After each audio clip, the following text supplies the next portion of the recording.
Hey guys, thanks for stopping by. If you've been watching my videos up till now, you notice that most of the modifications and updates I've been doing to my side-by-side have been around safety. Adding the cage, the seats, the harness, all of that, and I haven't been doing anything around any performance modifications. Well, I'm getting ready to start on my first, I guess you would say, performance modification, and I'm adding the Alba heavyweight flywheel. Now, as I've said all along, this is an absolute beast of a machine. I absolutely love it. I've taken on just about every trail you can imagine, and it's done great. It's never let me down, and I'm able to go anywhere that the razors and all that kind of stuff go. But if you saw the video where I was riding with some of the Polaris guys, they are able to take the trails slower than I can. They can go 3-4 miles an hour on the trails, where I'm hitting at about 7 miles an hour. And so I usually end up having to leave a gap so that I can make my run up the trail without slipping the clutch. So I've heard a lot of great things about the Alba heavyweight flywheel. So I bought one off a guy in one of my Facebook groups, and we're going to go ahead and do that install today and take it out on the trail and see how it does. So, let's get started. Okay, tools you need to complete the flywheel swap is a torque wrench capable of doing 27 foot-pounds, a couple of socket wrenches, 2 sockets, a 19mm socket and a 10mm socket, along with 2 Allen keys, a 10mm Allen key and a 6mm Allen key, a screwdriver, some Loctite, some rubber gloves, some grease, and then if you have a drill motor with a socket attachment on it, that'll make getting the skid plate off a little bit easier and faster. So first thing we're going to do is pull the skid plate.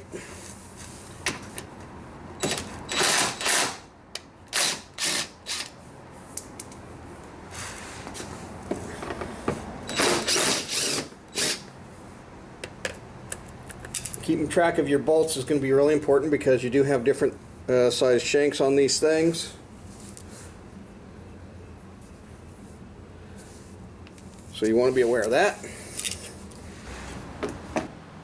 Okay, in order to be able to remove the flywheel, there's a series of hex cap screws or bolts that hold the flywheel on, and so and they're also blocked by a shroud, and I'll show you that in just a second. So you need to be able to crank the motor to get to all the bolts on the flywheel. Now, to do that, you can either do it by hand from underneath, and it's slow going, or you can pop off this cap right here, and that'll give you access to the crank so that you can put a socket on there and then be able to crank the motor. I've already loosened this up. It's just an Allen key. I used a 10mm Allen key on it to get it off, or to break it free, and then I'm just removing it by hand.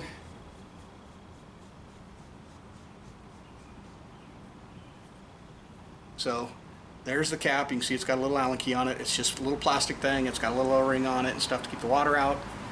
Pretty straightforward. And then I've got just a small little socket with a 19mm on there, and I'm just going to put that right there, and then that'll allow me to crank it from underneath the car so I can get to all the bolts. So let's go do that next.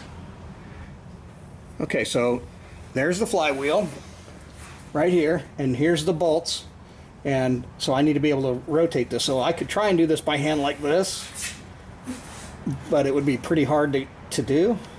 It'll move, but so it's just much easier if I use the socket that I put up on there, which is right here. You can see that as I crank it, I want to go the other way on it,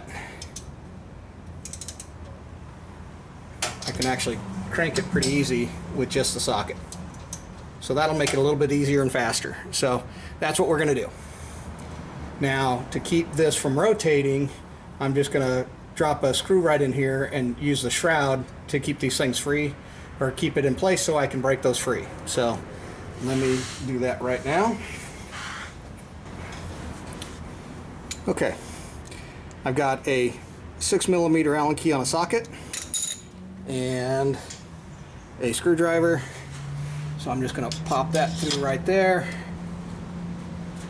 and then break these things free.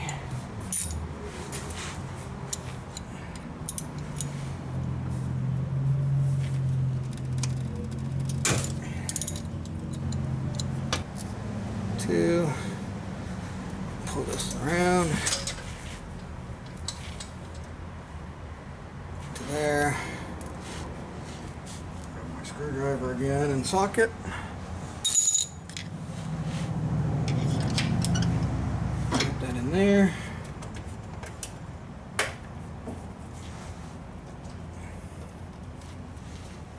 And break these ones free.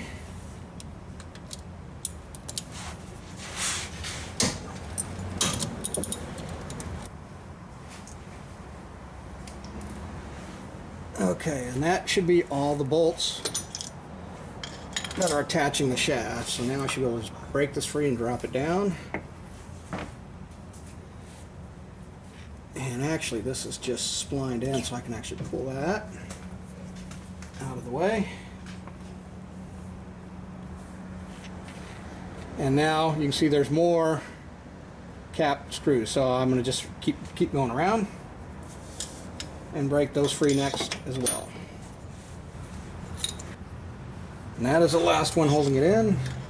So now it should just work its way off. And there's the flywheel off. So let's go inside and actually weigh these and figure out what the difference is between the two. Okay, so here's the two flywheels side by side. Let's take a look at the specs or the measurements. So on the stock we are looking at looks to be about 6 7/8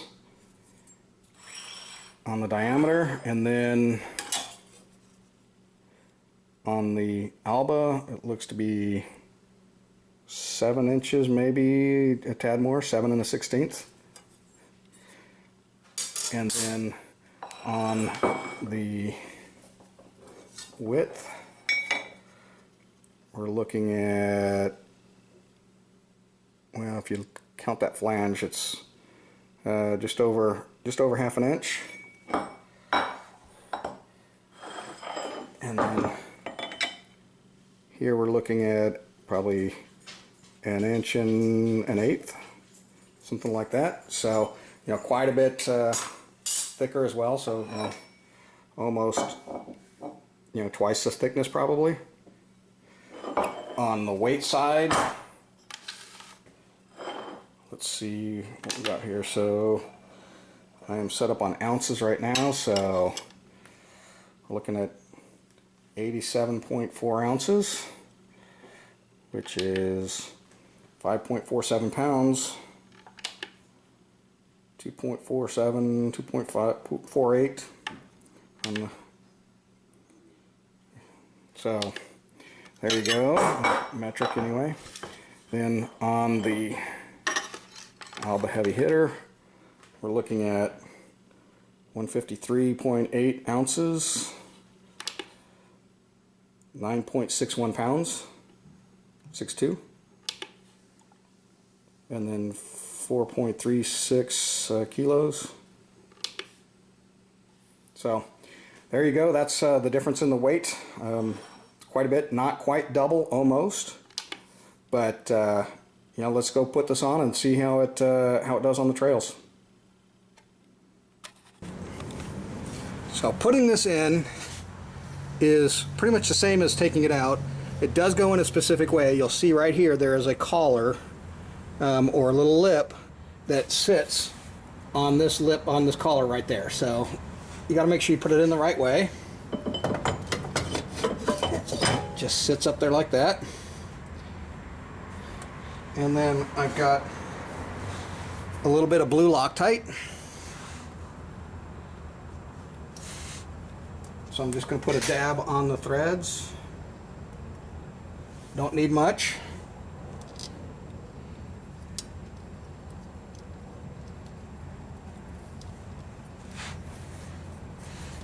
If I've got this sitting right.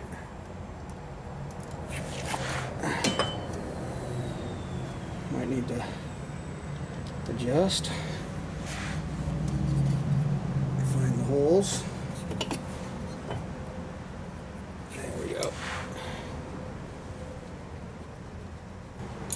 and then I'm going to torque these down. The service manual calls for the torque to be at 27 foot-pounds, 37 Newton meters. Let me start my second one real quick.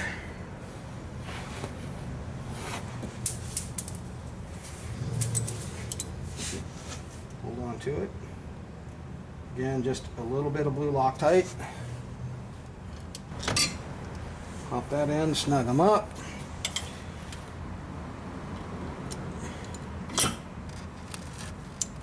Torque these down. I've already got my wrench set up for the 27 foot-pounds.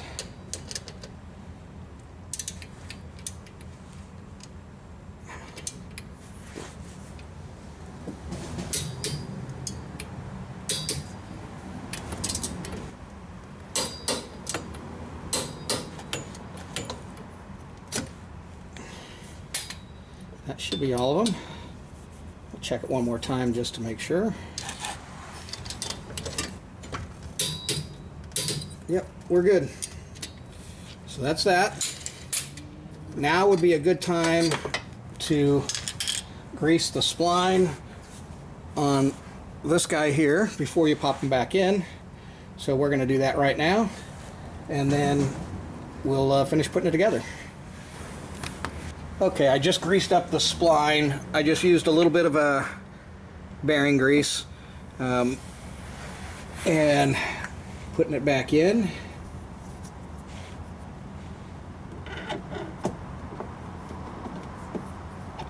Should just slide right in. And then I'm gonna pop it up in place just like that. And then back to some Loctite. I'm gonna get my thread first started, get this thing lined up.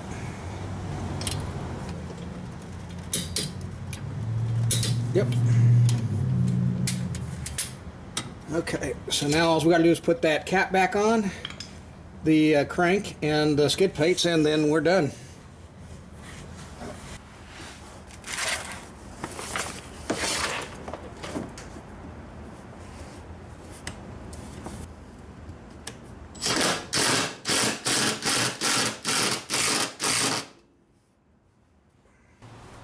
Okay, so that's pretty much it to that job. Swapping that flywheel out is actually pretty easy. The entire job, you could probably do it in 30 minutes or so, depending on how long it takes you to, wrestle with that skid plate, getting the skid plate back on. That's actually probably the hardest part of the job. Next we'll take it up to the trails and see if it actually makes a difference. I'll take it back up to Walker where I was riding with those Polaris guys. And I'll hit some of those same trails, and let's see if it makes a difference. I'll save that for another video. I'll just do that as a trail ride video, and I'll highlight the flywheel swap as part of that. But that's all there is to it. Thanks for watching, and stick around, check out some of my other videos, and I appreciate you guys coming by. If you got any questions, comments, leave them below. I'll answer those as best I can. And if you like this video, give it a thumbs up and subscribe. So thanks for stopping by.